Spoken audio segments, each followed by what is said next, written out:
কি হয়েছে গো? এভাবে ছটফট করছো কেন? সকাল থেকে দেখছি তোমার মুখটা কেমন যেন। কিছু বলবে আমাকে? আমি আর এখানে থাকতে পারবো না। উফ, কি গরম!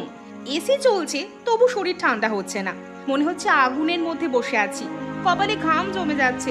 এত গরম আমি জীবনে কখনো দেখিনি। এই গরমে আমার শরীর খারাপ হচ্ছে। তোমাকে দেখে মনে হচ্ছে হাঁসফাঁস করছো। একটু জল খাও, দেখি কিছুটা আরাম হয় কিনা। আমিও তো গরমে কষ্ট পাচ্ছি, কিন্তু তোমার অবস্থা দেখে আরও চিন্তা হচ্ছে। জানালাটা খুলে দিই? জানলা খুলো না, বাইরের গরম হাওয়া ঢুকলে আরো মরবো। এবছর এত গরম হবে ভাবতেই পারিনি।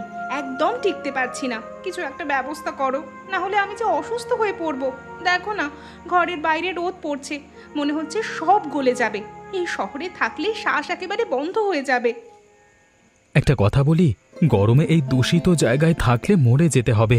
চলো গ্রামে যাই আমরা। সেখানে অন্তত একটু প্রাকৃতিক হাওয়া পাওয়া যাবে। গাছপালার ছায়ায় ঠান্ডা লাগলে ভালো লাগবে। মাটির ঘরে ঘুম আসবে মজা করে। গ্রাম? কি বলছো তুমি এসব? আমি কোনোদিন গ্রামে যাইনি। সেখানে গিয়ে কি করব? ওখানে তো কিছুই নেই। না আছে এসি, না আছে ভালো বিছানা, না আছে ঠিকমতো বাথরুম। আমি কিভাবে থাকবো? তুমি কি একটু ভেবেচিন্তে কথা বলছো না? হ্যাঁ, সেখানে মাটির ঘর আছে। সেই জন্যই তো বলছি গরমে খুব ঠান্ডা থাকে। তাছাড়া চারপাশে গাছপালা আছে। আমার কথা শোনো, ছোটবেলায় আমি ওখানেই বড় হয়েছি। জানি কেমন আরাম লাগে ওখানে। অত বড় বড় গাছের নিচে বসে বাতাস খাওয়ার অনুভূতিটা একদম আলাদা। তুমি একবার গেলে বুঝতে পারবে। কিন্তু সেখানে থাকতে পারবো কিনা জানি না। এই জীবন ছেড়ে এঁদো গ্রামে গিয়ে কি যে করব, তোমার কথা শুনে বুঝতে পারছি না। শহরের সুখ স্বাচ্ছন্দ্য ছেড়ে মাটির ঘরে থাকতে হবে ভাবতেই আমার অদ্ভুত লাগছে। মানুষ দেখলে কি বলবে আমাদের? আমার উপরে ভরসা করো, আমি তোমাকে কষ্টে রাখবো না। একবার চেষ্টা করে দেখো, ভালো না লাগলে ফিরে আসবো। 2-3টে দিন দেখো, যদি একদম না পারো তাহলে চলে আসবো। কিন্তু একা একা কি করব? তোমার তো অফিস আছে, তুমি তো থাকতে পারবে না সারাদিন। আমি কার সাথে কথা বলবো? সারাদিন বসে থাকবো নাকি নিজের মতো? মা আছে, সবাই মিলে কয়েকদিন থাকলে মন ভালো হয়ে যাবে। মা তোমাকে খুব ভালোবাসে, তোমার সব দেখভাল করবে। আর গ্রামের মানুষ খুব সহজ সরল, একটু কথা বললেই বুঝবে। আচ্ছা বেশ, তোমার কথায় রাজি হলাম। কিন্তু যদি মানিয়ে নিতে না পারি তাহলে কিন্তু ফিরে আসবো। প্রমিস করো, আমাকে তুমি জোর করবে না। অবশ্যই, তোমার ইচ্ছাটাই আমার কাছে বড়। চলো কালকে সকালেই রওনা দিই। এই দেখো আমাদের বাড়ি তনয়া। কত সুন্দর দেখো, চারপাশে কত গাছ, কত সবুজ। শহরে এমন দেখতে পাবে না। ওই গাছগুলো থেকে আম পড়ে, আমি ছোটবেলায় কুড়িয়ে খেতাম, খুব মজা লাগতো। হ্যাঁ, তোমারও লাগবে দেখো। তাহলে এখানেই থাকতে হবে আমাকে, এই ছোট্ট বাড়িতে? দেখে তো মনে হচ্ছে কতদিন রঙই করা হয়নি। দেওয়ালে শ্যাওলা ধরেছে। এত ছোট ঘরে কি মানুষ থাকতে পারে? ওমা, এসো এসো, দেখে যাও, আমরা এসেছি তোমার কাছে।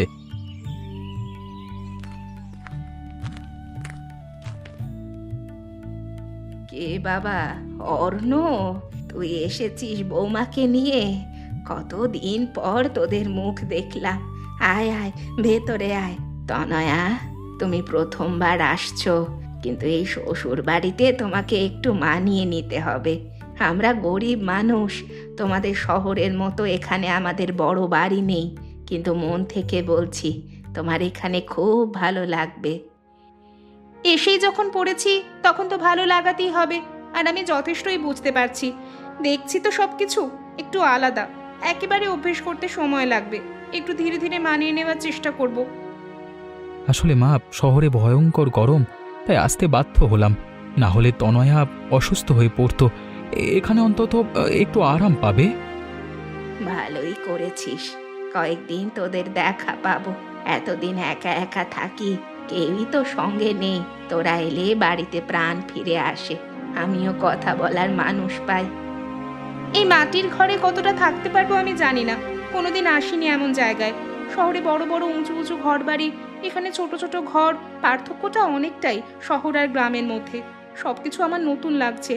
ভালো লাগবে কিনা তাও জানি না। তুমি চিন্তা করো না, এত শান্তি শহরে পাবে না। এখানে কোলাহল নেই, গাড়ির হর্ন নেই, শুধু পাখির ডাক আর বাতাসের শব্দ পাবে। রাতে ঘুমালে সকালে উঠলেই মন ভালো হয়ে যাবে তোমার। ভেতরে এসো, খাওয়া দাওয়ার ব্যবস্থা করি। অনেক দূর থেকে এসেছো তো, ক্লান্ত হয়ে গেছো নিশ্চয়ই। আমি তোমাদের জন্য ভালো কিছু রান্না করব, পেট ভরে খাবে। ঠিক আছে মা, একটু বিশ্রাম নিয়ে আগে। গ্রামের এই খারাপ মাটির রাস্তায় অনেকক্ষণ বসে বসে আসতে হয়েছে। চলো ভেতরে, তোমার ঘরটাই দেখাই। মা সব গুছিয়ে রেখেছে আগে থেকে। কি হয়েছে? নতুন জায়গা বলে ঘুম আসছে না? একটু ধৈর্য ধরো, মানিয়ে নিতে একটু সময় লাগবে সময়ের সাথে। নতুন জায়গার কথা নয়, তুমি বলেছিলে এখানে ঠান্ডা থাকে। আমি আবার দরদর করে ঘামছি। দেখো, আমার শরীর একেবারে ভিজে যাচ্ছে। এই গরম আর সহ্য হচ্ছে না আমার। কোনো হাওয়াও নেই এই ঘরে। শরীর খারাপ করেছে নাকি? জ্বর আসছে? এখানে থাকলে তোমার সব শরীর খারাপ পালিয়ে যাবে। এখনো আসেনি, তবে আসতে দেরি নেই বিশেষ। আর তুমি মনে হয় সেটারই অপেক্ষা করছো। শহরের ঘরে এসি ছিল, এখানে পাখাও নেই। কিভাবে ঘুমাবো বলো? সারা রাত জেগে থাকবো নাকি আমি? একদম ঘুম আসছে না, গা আমার ঘেমে যাচ্ছে বারবার। তুমি ভালো জায়গায় আনবে বলে আরো বিপদে ফেললে আমাকে। ধৈর্য ধরো, কালকে ব্যবস্থা করব। আমি তোমাকে কষ্টে রাখবো না, কথা দিচ্ছি আমি। কি ব্যবস্থা করবে তুমি শুনি? এখানে এসি লাগাবে নাকি? এই গ্রামে বিদ্যুৎ ঠিক মতো থাকে কিনা তারই সন্দেহ। একটু আগে দেখলাম আলো একবার গেল।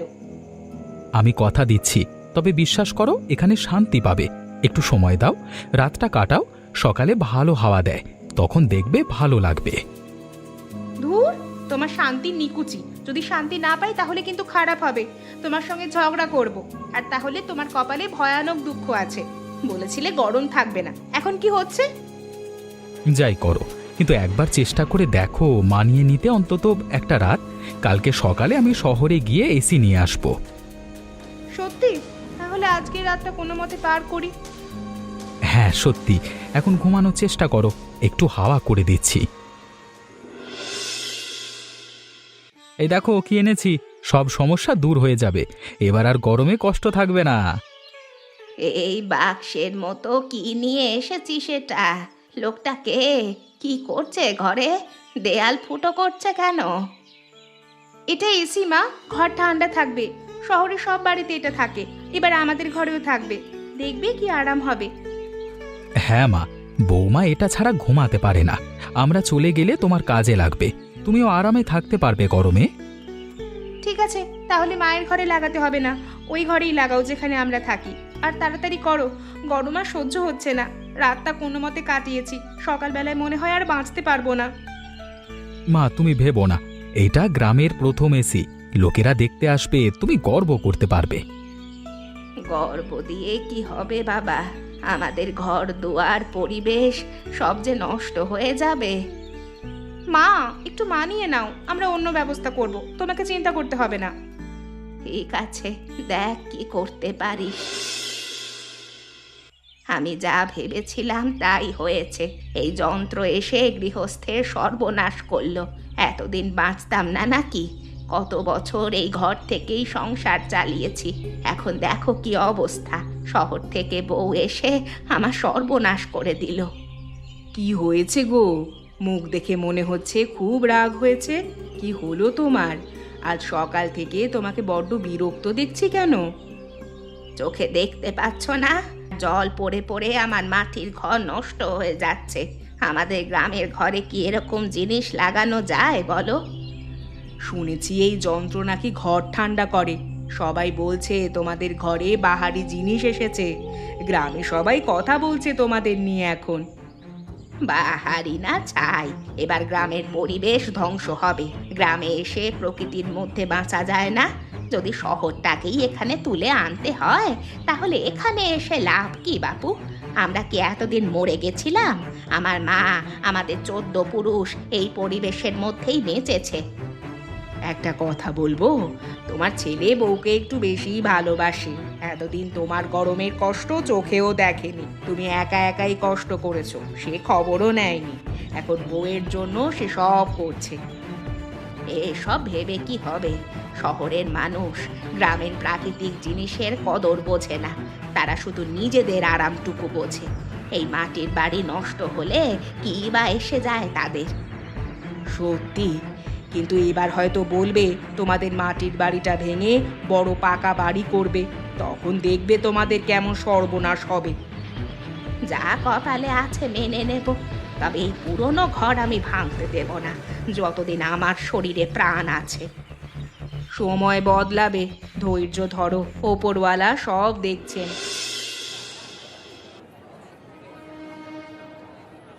কি হলো আজকে বাইরে এত জিনিসের দাম কেন? গতকাল যা ছিল আজকে তার দ্বিগুণ হয়েছে দেখছি।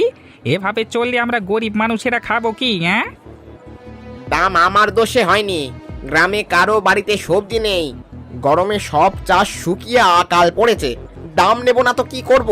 আমিও তো ব্যবসা করি, নিজের ক্ষতি করে বিক্রি করব নাকি?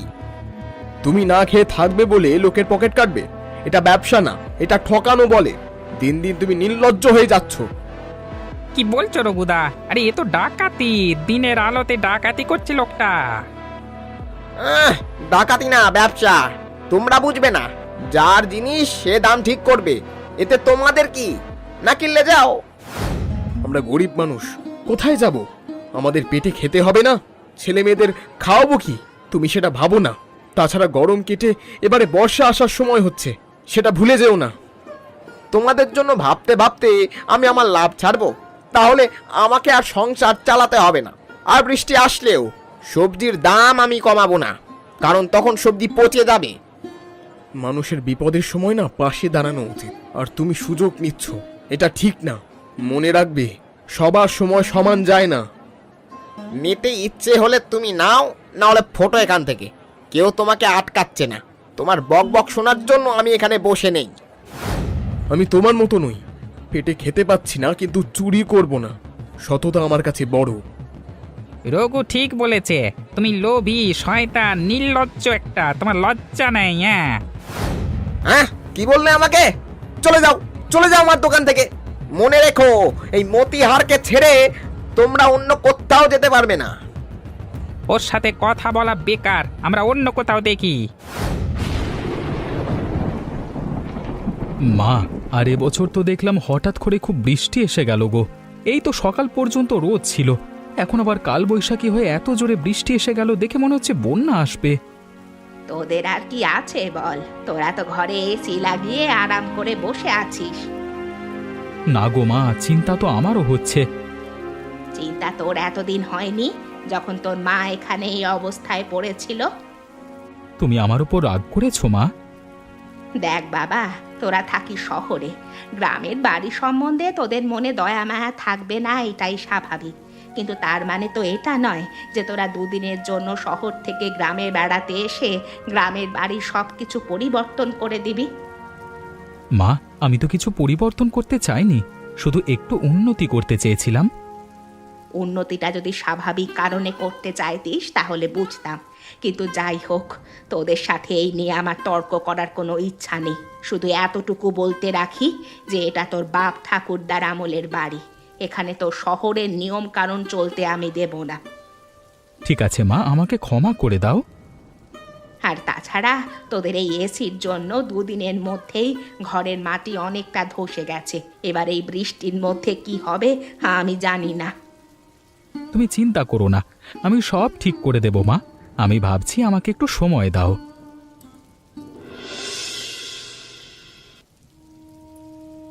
কি হয়েছে মা? কাঁদছো কেন? কি হয়েছে বলো আমাকে? এভাবে একা একা বসে আছো। তুমি কি বুঝবে? সারাদিন তোমাকে দেখিনি, এখন আমার কাছে এসে আর কি হবে? সারাক্ষণ যখন এসির মধ্যেই বসেছিলে, এখন যাও ওখানে গিয়ে বসো। মা, আজ আমার খুব কষ্ট হচ্ছে। শুনেছি তোমার কথা, নিজে আমাদের ঘর দেখে বুঝেছি আমার ভুলেই সব নষ্ট হয়েছে। আমি খুব লজ্জিত, তোমার কাছে আমি ক্ষমা চাইতে এসেছি। তুমি বলছো এ কথা? আমার সাধের ঘরখানা নষ্ট হওয়ার দুঃখেই কাঁদছি আমি। এখন এই ঝড় বৃষ্টির মধ্যে যদি ঘরটা ভেঙে পড়ে তাহলে কোথায় যাব বলতে পারো? তোমার স্বামী একটু আগে এসে আমাকে সান্ত্বনা দিয়ে গেল, কিন্তু সান্ত্বনা পেলেই তো আর হবে না। এই পরিস্থিতি থেকে উদ্ধারও পেতে হবে আমাদের। আমার গ্রামে এসে দিমাগ দেখানোর ফল আমি বুঝতে পারছি। এসি আনার জন্য জেদ না করলে এমনটা হতো না। আমি দোষী মা, আমি না বুঝে জেদ করেছিলাম। তুমি গ্রামের জীবন বোঝো না, শহরে বড় হয়েছো, তোমার দোষ আমি দিই না। আমাকে ক্ষমা করে দাও মা, আমি সব ঠিক করার চেষ্টা করব। তুমি কষ্ট পেয়েছো সেটা আমি তোমার মুখ দেখেই বুঝেছি। আমি দোষ দিইনি, কিন্তু ভবিষ্যতে কি খেয়ে বাঁচবো এই চিন্তায় রাতে ঘুম আসছে না। মাথা গোঁজার ঠাঁইটুকু হয়তো আমার ওপর থেকে চলে যাবে। দেখো দেখো বৌমা, চেয়ে দেখো, আমি তো নিজের চোখকেও বিশ্বাস করতে পারছি না যে আমাদের কপালে এত ক্ষতি ছিল। আমাদের বাপ ঠাকুরদার ঘরটা এইভাবে ভেঙে পড়বে আমি ভাবতে পারিনি। সত্যি মা, আমাকে ক্ষমা করে দাও। এই সব কিছু আমার জন্য হয়েছে। তোমার ছেলে দেখতে গেছে কোথা থেকে কোনো মিস্ত্রি পাওয়া যাবে কিনা। এই দেখো, এই সুযোগে যেন আবার পাকা ঘর তোমরা তোলার ব্যবস্থা করো না এখানে। দরকার হলে আমি গাছতলায় থাকতে রাজি আছি, তবু পাকা ঘরে আমায় বাঁচতে পারবো না। মা, শহরের আর কোনো জিনিস এখানে আমরা ফলাবো না। গ্রামে যা আছে ততটুকুকে নিয়েই আমরা ভালো থাকার চেষ্টা করব। কিন্তু সেই বুদ্ধিটা তোমার স্বামীর মাথায় ঢুকলে তবে তো ভালো। ও যাই বলুক, এই ভাঙা ঘরের জায়গায় আমরা আবার মাটির ঘর তুলব। জানি না তোমরা কি করবে, আমি কিছু বুঝতে পারছি না। কেঁদো না মা, তুমি যত কাঁদবে আমার তত খারাপ লাগবে। চলো মা, তাড়াতাড়ি জায়গাটা বানাই আমরা। তোমার ছেলে এসে যাবে মিস্ত্রিকে নিয়ে। ঠিক আছে, চলো। অর্ণব বাবা, দেখো তো সব কিছু ঠিক হচ্ছে কি না। কাকা, এই গ্রামের মানুষজন যেমন তুমিও দেখছি সেরকমই। কেন বাবা, আমি কি কোনো ভুল করলাম? ভুল করলাম কিনা বা জিজ্ঞেস করছো? আমি তোমাকে বললাম ইট দিয়ে পাকা ঘর বানাতে। বর্ষায় আমাদের মাটির ঘর ভেঙে গেছে। বোকামি করে আবার কেন মাটির ঘর বানাতে যাব আমরা? আমার কাছে পয়সা আছে যখন আমি পাকা ঘরে থাকবো। কিন্তু তোমার মা যে পাকা ঘর করতে মানা করেছে। মা অনেক কথাই বলে। গ্রামের লোকজনদের সাথে কথা বলতে গেছে মা আর আমার বউ। সেই সুযোগে তুমি তাড়াতাড়ি করে পাকা ঘর তৈরি করা শুরু করে দাও, তাহলে মা এসে আর কিছু বলতে পারবে না। কিন্তু সেটা কি ভালো হবে? এরকম কাজ করলে উনি আমার উপর রাগ করতে পারেন। তুমি তো দুদিন পর চলে যাবে শহরে, কিন্তু আমরা তো এই গ্রামেই থাকবো, আর আমি ওনার প্রতিবেশী। এমন কাজ আমি করতে পারবো না বাবা। তোমার কি মাথায় কোনো বুদ্ধি শুদ্ধি নেই নাকি? আমি তো তোমাকে অনেক টাকা দেব বলেছি। এত টাকা তুমি কোনোদিন চোখে দেখেছো? বাবা, টাকার জন্য তো আমি জীবনে খুব কষ্টে আছি, কিন্তু তাই বলে তো নিজের সততা বিসর্জন দিতে পারবো না। আর তাছাড়া বৃষ্টি থেমে গেছে। এই ঘর ভেঙে পড়েছিল তোমাদের এসির জন্য। আমি এমনভাবে এবারে মাটির ঘর বানিয়ে দেব যাতে আর ভাঙবে না। দেখো, তোমার বকবক শুনবার মতো আমার হাতে সময় নেই। তাহলে আমাকে ছেড়ে দাও বাবা। আমি তোমাকে ছাড়বো না। এই গ্রামে আর কোনো মিস্ত্রি নেই যাকে দিয়ে আমি কাজ করাতে পারি। তোমাকেই করতে হবে এখন, না হলে কিন্তু তোমার কপালে দুঃখ আছে, সেটা জেনে রেখো তুমি। আমি যেটা বলেছি সেটাই তোমাকে করতে হবে। কি হচ্ছেটা কি এখানে? কি হয়েছে কাকা? তুমি এরকম করে মাথা নিচু করে দাঁড়িয়ে আছো কেন? দেখো বৌমা, তোমার স্বামী আমাকে দিয়ে পাকা ঘর বানানোর জন্য জোর করছে এবং ওই খারাপ হয়ে যাওয়া এসিটা আবার লাগানোর চেষ্টা করছে। কি বললে তুমি এরকম করছো? তুমি আবার কেন এর মধ্যে মাথা গলাচ্ছ? আমি সবার ভালোর জন্যই করছি। মা এখন বুঝতে পারছো না, কিন্তু পরে বুঝবে। কিন্তু আমি সবকিছু বুঝে গেছি, তাই আমি তোমাকে পাকা ঘর আর বাড়াতে দেব না। কি বলছো কি তুমি? তোমার কি মাথা খারাপ হয়ে গেছে নাকি?